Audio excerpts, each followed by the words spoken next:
Apa kabar pemirsa? Saya Claudia Setiohadi akan mengajak Anda untuk mengurai lika-liku kehidupan para selebriti hanya di Ceritaku, cerita inspiratif tanpa gosip. Ya syuting juga dilakukan tiap hari itu udah jenuh. Cuman inget aja honor gitu. Wisnu sama Om Boy baikan dan dia benar-benar yang dapat banget nangis dan gue pun lihatnya sampai nangis gitu. Kalau menurut gue sih deket yang sama Sinan itu pasti deket karena kita hubungan kita syuting di lokasi syuting gitu dan Menjadi artis biasanya karena cita-cita atau termotivasi orang lain. Tapi bagaimana ceritanya jika jadi artis gara-gara kecelakaan mobil? Inilah yang terjadi pada Tengku Wisnu. Sebuah kisah yang ia sendiri tak pernah menyangkanya. Lantas, seperti apa kisah menabrak mobil malah jadi artis? Berikut ceritanya.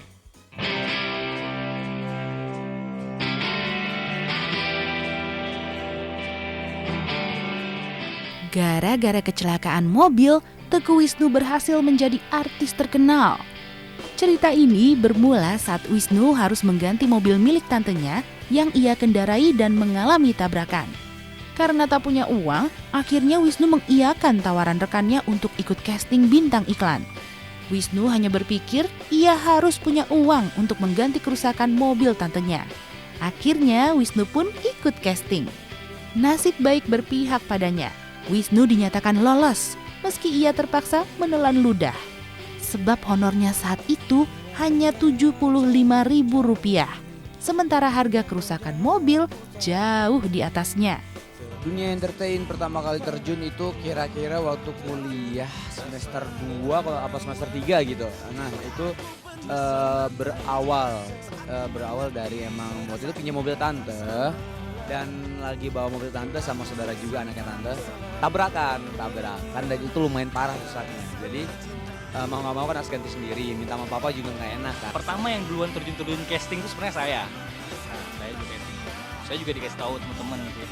Ikut casting, ikut casting terus pertama saya ajak Wisnu, Wis, lu nggak ikut casting bareng gue gitu. Apaan sih casting katanya? Jijik banget ya gue kata Wisnu. Kayak bencong banget sih lu casting, dulu kan banyak bencong. Oh enggak, gue nggak mau. Pertama saya casting, dia sama sekali nggak ngerti cara casting, sama sekali nggak tahu cara casting. Terus saya yang arahin lah istilahnya gitu, kasih tahu gini. Akhirnya gue coba casting, pertama nggak dapet, kedua juga kayak nggak dapet juga. Akhirnya yang ketiga kali gue udah mulai mencoba untuk latihan di depan kaca sebelum gue ikut casting, akhirnya alhamdulillah dapet. Nah kebetulan saya punya teman di PH 1 PH. Dia ngajak saya buat jadi figuran lumayan waktu itu duitnya ya 75.000 hampir 100.000-an lah pertama kan, lumayan. Saya bilang Wis gimana nih, diterima nggak? Oh udah lumayan nih Pak ya buat nama-nama beli pulsa. Itu belum kepikiran buat bayar mobil yang tadi kan, mobil tadi masih di bengkel dan itu masih secret, jadi semuanya nggak tahu, masih rahasia. Pas hari itu langsung kita jalan jadi figurannya Primus Justisio. Jadi kita jadi figuran itu lewat Wisnu juga lewat. Nah pas selesai itu saya syuting kita terima duit kalau nggak salah 75.000-an lah waktu itu. Usai menjejaki dunia akting, Tengku Wisnu merambah profesi sebagai presenter. Ini jelas bukan pekerjaan mudah. Sebab pria murah senyum ini masih buta soal dunia presenter. Namun ia tak mau menyerah begitu saja. Baginya lebih baik mencoba ketimbang berdiam diri dalam ketidaktahuan. Pertama kali itu pernah ikut finalis kayak pemilihan presenter gitu, Pijian. Nah walaupun nggak menang tapi ngerasain banget. Kan kita selama karantina ada pendidikan kayak buat presenter, tentang psikologi juga. Jadi lumayan kebantu dan tambah wawasan tentang dunia presenter juga, tentang presenting gitu. Akhirnya habis dari situ baru mulai berani untuk mencoba. Kerja keras Tengku Wisnu akhirnya membuahkan hasil gemilang. Sebuah trofi kemenangan ia genggam setelah dirinya dinobatkan sebagai pemenang. Akting Tengku Wisnu yang dulu dipandang sebelah mata ternyata dinilai berbeda oleh para juri dan sineas. Sebenarnya apa arti penghargaan buat seorang Tengku Wisnu? Penghargaan pertama, nominasi pertama, alhamdulillah ya udah dapat. Perasaan pasti senang banget, nominasi aja masuk udah senang banget apalagi menang. Iya, kayak waktu yang kemarin tuh gue sampai nangis. Gue lihat yang dia lagi sama Om Boy ceritanya. Yang pokoknya yang baikan, Wisnu sama Om Boy baikan. Dan dia bener-bener yang dapat banget nangis. Dan gue pun lihatnya sampai nangis gitu. Parah, dahsyat. Sebuah kebanggaan buat gue. Nggak nyangka juga. Terus gue juga yang bersyukur banget sama Allah. Kalau Wisnu mendapatkan itu, alhamdulillah berarti memang dia cukup diakui bahwa mungkin banyak pemirsa yang suka sama acting dia dan lain sebagainya. Jadi saya sangat bersyukur dan cukup bangga sama Wisnu.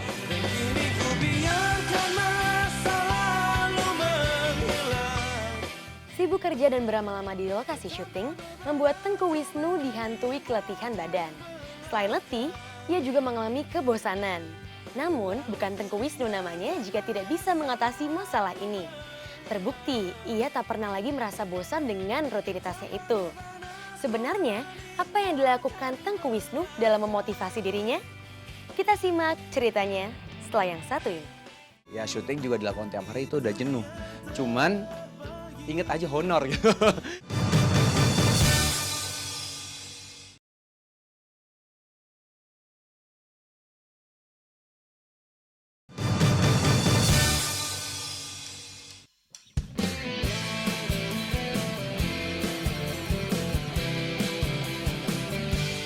Melakoni dunia akting memang gampang-gampang susah. Seperti Tengku Wisnu yang harus pandai mengatur jadwal agar tak mengalami kebosanan. Sebab berlama-lama di lokasi syuting pada akhirnya membuat Tengku Wisnu kelelahan. Kalau sudah begini, maka timbullah rasa bosan. Karena dari hari ke hari ia harus menjalani rutinitas yang itu-itu saja. Yaitu baca skenario, berakting, dan merasakan lelah yang amat sangat. Untunglah pria yang satu ini pandai mensiasati segala kejenuhan tadi. Bagaimana caranya? Kita simak saja penuturannya. Ya syuting juga dilakukan tiap hari itu udah jenuh. Cuman inget aja honor gitu. Kalau gue sih lebih taktika gitu. Jadi aduh capek tapi ntar seminggu lagi dapet honor nih.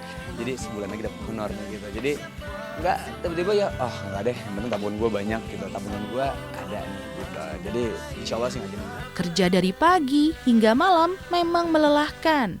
Seperti dialami Tengku Wisnu yang harus mempersiapkan stamina tinggi untuk menyongsong padatnya jadwal kerja.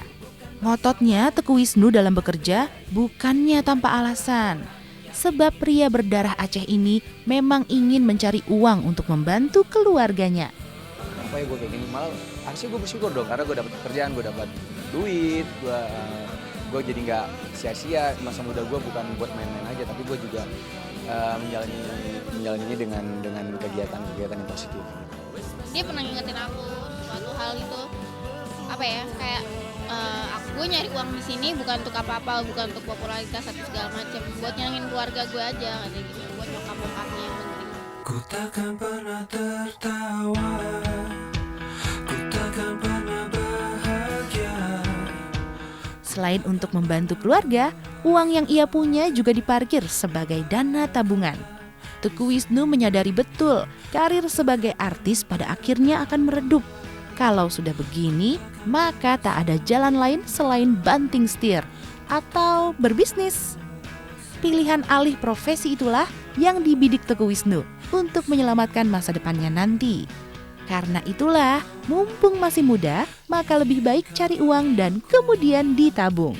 Gue manfaatin kalau gue karir gue lagi bagus, gue bakal nabung duit itu, nabung honor-honor gue, dan siapa tahu tiba-tiba gue tahun depan udah nggak main sinetron lagi, nggak main film lagi, gue ada tabungan. Dia lebih ke sifat yang kalau dia udah pengen sesuatu, itu pasti dia dapat sampai sedapat-dapatnya. Gue mendapatkan award ini, gue malah bersyukur, jadi ingin menjadi lebih baik lagi, manusia lebih baik lagi, dan tetap eksis di dunia entertain dengan hal-hal yang positif. Saya lihat dari adegan ke adegan, dia cukup matang. Ya saya juga senang karena semakin dia mendapat penghargaan, semakin dia lebih giat lagi dalam memacu karirnya.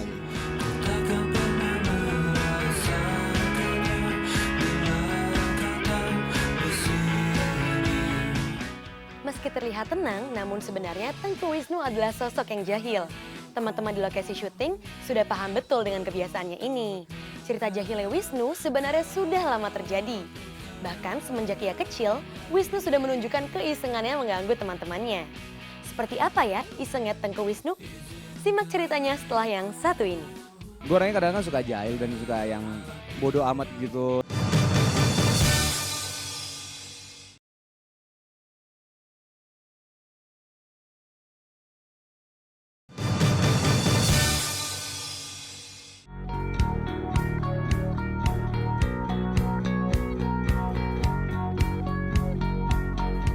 Senang bercanda, tapi juga bisa serius adalah kombinasi kepribadian seorang Tengku Wisnu. Tapi jika sudah berada di lokasi syuting, maka yang lebih banyak tergambar darinya adalah sifat jahil. Meski begitu, jahilnya Tengku Wisnu adalah jahil yang membuat suasana syuting menjadi segar. Karena itulah rekan-rekan di lokasi syuting tak pernah protes dengan kebiasaan Tengku Wisnu ini. Gue orangnya kadang-kadang suka jahil dan suka yang bodoh amat gitu. Jadi mungkin orang ilfil kali ya. Itu dia kecil dulu tuh sempet yang dia kan paling gede. Maksudnya paling gede tuh badannya gede, besar gitu, gendut.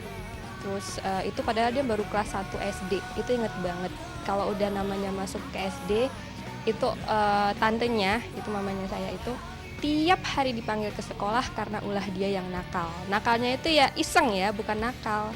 Iseng itu kadang-kadang yang lagi teman-temannya lagi serius belajar, dia tiba-tiba yang jongkok di kolong, terus nanti cewek-cewek pada teriak-teriak, ini ngintip, pinuk ngintip, padahal dia bilang enggak kok, cuma ngambil penghapus doang gitu. Wisnu itu orangnya cepet bisa kadang-kadang berubah, kadang-kadang pokoknya nggak tentu deh sifatnya. Nah, Wisnu itu kadang-kadang tergantung suasana dia. Kalau lagi religius ya kita religius, misalnya kayak lagi kita kan waktu kita ikut pengajian juga ya, pas lagi pengajian dia religius banget orangnya. Tapi kalau lagi main, misalnya lagi main bola atau apa, dia juga misalnya lagi ada emosi, dia juga emosi marah bener gitu. Tengku Wisnu juga berhati-hati loh dalam soal memilih teman, karena itulah ia kerap dianggap sombong. Padahal semua anggapan itu salah adanya. Ia punya alasan kenapa harus berjaga jarak dengan orang yang baru dikenalnya. Apalagi dengan wanita. Jangan harap Tengku Wisnu langsung mendekat dan berakrab-akrab ria. Sebenarnya emang kalau temen cewek emang gue orangnya emang agak membatasi teman-teman cewek, karena emang kita manusia kadang-kadang kita bisa aja kegoda kan, kegoda sama hal-hal yang ya kayak gitulah, cewek atau yang lain gitu. Menjadi artis sama halnya menjadi sosok super sibuk. Situasi inilah yang membuat Tengku Wisnu jadi kehilangan waktu untuk sekedar bertemu rekan-rekannya. Selain sulit bertemu teman, ia pun jadi sulit bertemu kekasih. Tengku Wisnu yang pernah menjalin cinta dengan wanita bernama Pipit tersebut akhirnya memilih memberi pengertian buat orang-orang di sekelilingnya termasuk pacar dan keluarga. Jadi lebih aktivitas buat teman-teman tuh jadi berkurang gitu. Jadi biasanya gue tuh main futsal sama teman-teman tiap Sabtu, malam Minggu pasti jalan-jalan sama teman-teman dan bawa pacar. Terus biasanya kita ada seminggu sekali kita ketemuan lagi, kalau bisa ketemuan sama teman-teman, ngobrolin apa gitu. Sekarang emang aktivitas sama teman-teman dan pacar itu jadi berkurang. Kalau dulu sih sama kita ya mungkin karena dia nggak sibuk kali ya, sama satu permainan, satu tongkrongan, satu sekolah dulu di Aceh sama-sama. Terus pas di sini mungkin karena jarak rumah juga agak jauh, terus sekarang ini juga dia sudah sibuk-sibuk banget kan. Ya saya sih nggak pernah paling kalau SMS ya hai saya apa kabar ini. Terus tapi kalau dia nggak respon berarti lagi sibuk. Saya mikirnya positif aja, nggak mau yang negatif ya kan. Hubungan pribadi sama keluarga tetap ya kita paling telepon. Kalau ketemu sih emang jarang karena papa sama mama kan di Aceh ya, jadi paling telepon.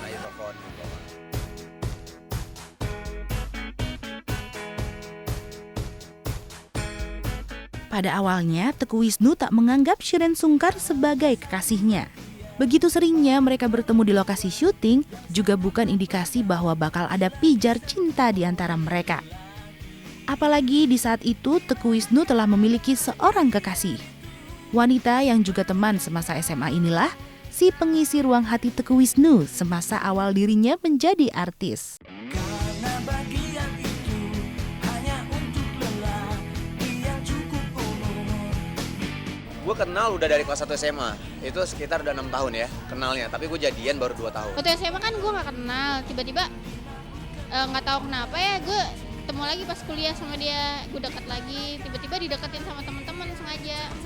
Gue lagi nggak ada pacar, Wisnu lagi nggak ada pacar, tiba-tiba tadinya nggak sama-sama suka, bener-bener nggak sama-sama suka. Aku juga nggak tahu yang namanya Wisnu yang mana, dia mungkin lupa yang namanya aku yang mana gitu. Tapi nggak tahu kenapa 2-3 kali jalan tiba-tiba Wisnu telepon aku, dari situ aku dekat gitu.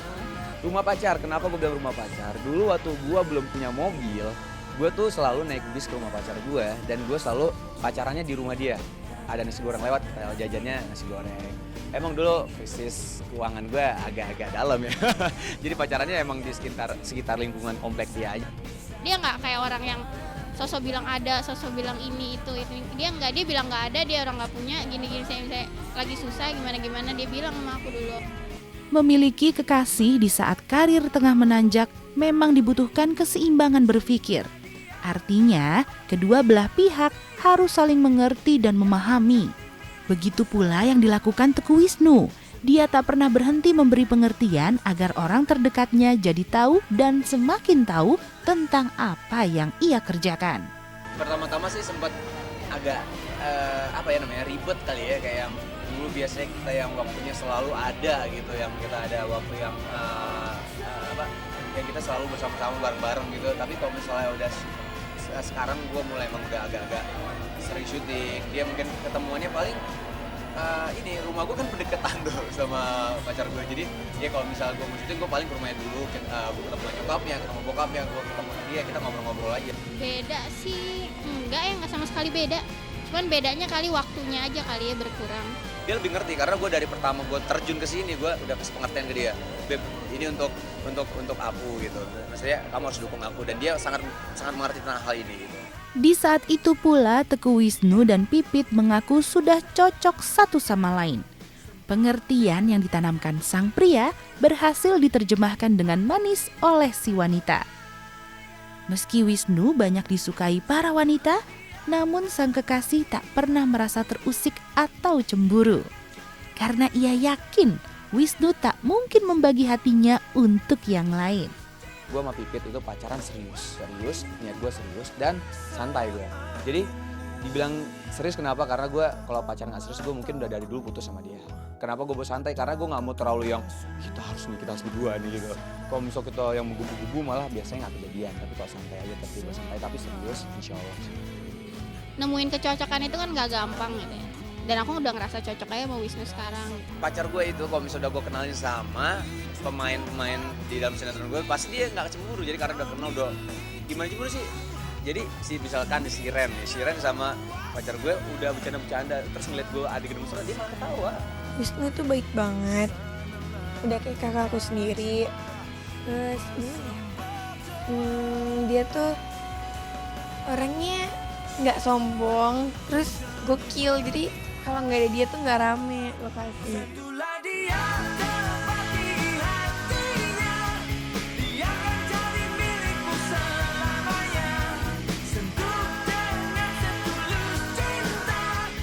Kisah cinta Teguh Wisnu memang mengejutkan, sebab di saat awal ia memiliki seorang kekasih bernama Pipit.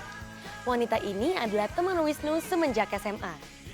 Lantas di pertengahan jalan, cinta mereka kandas dan pada akhirnya Wisnu menjalin cinta dengan Shireen Sungkar. Sebenarnya, seperti apa ya cerita cinta Wisnu, Pipit dan Shireen? Simak ceritanya setelah yang satu ini. Dalam hal apa ya, deket kalau menurut gue sih deket yang sama Shireen itu pasti deket karena kita hubungan kita syuting di lokasi syuting gitu, dan kita emang deket nggak ada macam-macam, nggak ada aneh-aneh.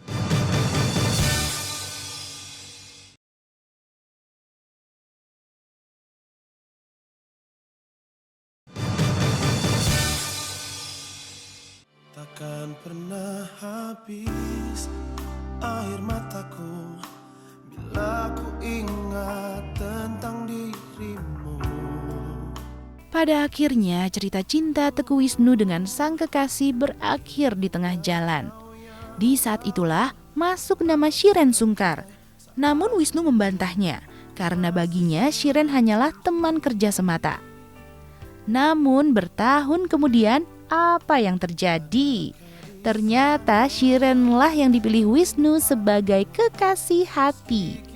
Dalam hal apa ya, dalam deket, kalau menurut gue sih deket yang sama Shireen itu pasti deket karena kita hubungan kita syuting di lokasi syuting gitu, dan kita emang deket, nggak ada macam-macam, nggak ada aneh-aneh. Kita malah suka curhat tentang, gue curhat tentang pacar gue sama Shireen curhat adalah gitu. Kalau mungkin lebih ke Pipitnya, Pipit lebih takut dia tiba-tiba gue cinlok ya gitu ya. Tapi kalau misal gue emang kerja buat kerja, syuting buat syuting, karena gue nggak ada pikiran gue, wah syuting, oh sama siapa, sama ini, wah gila ini gue deketin nih, nggak ada kepikiran sama sekali seperti itu.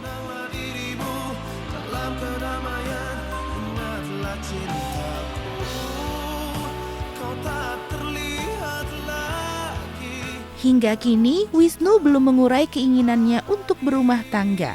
Begitu pula dengan kisah cintanya dulu, di mana Wisnu juga masih mau maju mundur dalam mengurai keinginan naik pelaminan. Padahal saat itu sang kekasih malah sudah siap untuk menikah. Untuk saat ini sih gue belum ada kepikiran untuk nikah gitu, nggak ada sama sekali, nggak ada di dalam pikiran gue, karena gue lagi enak-enaknya kerja, lagi enaknya cari duit, lagi enaknya kuliah, lagi enaknya punya teman-teman baru. Aku udah siap sama semuanya.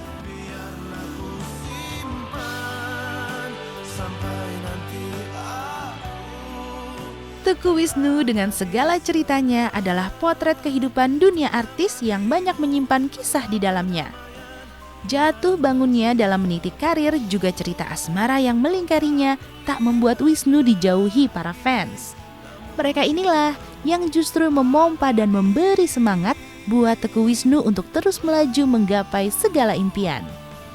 Oke, saya pesen buat Wisnu, pesen nih buat lo ya. Selamat lo udah dapet penghargaan ya. Belajar terus, jangan pernah berhenti. Mudah-mudahan ya dengan penghargaan itu dia nggak sombong. Mudah-mudahan dia tambah ningkatin actingnya lagi supaya tambah lebih bagus lagi. Teguh Wisnu tuh kayak kalau di mata gue dia tuh baik, terus perhatian sama ceweknya, terus dia juga rajin ibadah, terus pintar, bijaksana, baik hati dia pokoknya. Jago acting. Ya. Ya udahlah ya, nggak usah lama-lama gitu. Secara karir bagus, usaha juga, pacar udah punya, udah maghrib lagi, ya kan usianya udah cukup banget. Jadi menurut gue tahun depan mereka harus sudah punya undangan. Mau jadi enggak tapi punya undangan aja dulu gitu. Namun cintamu abadi. Hidup adalah pilihan, karena itu jangan pernah menyesali pilihan itu. Sebab selalu ada hikmah di setiap kejadian dan selalu ada kebaikan di setiap pilihan. Usai sudah saya menemani Anda pada hari ini, semoga cerita dari kehidupan selebriti tadi dapat membawa inspirasi bagi kehidupan Anda. Sampai jumpa di ceritaku berikutnya. Biarlah ku simpan sampai nanti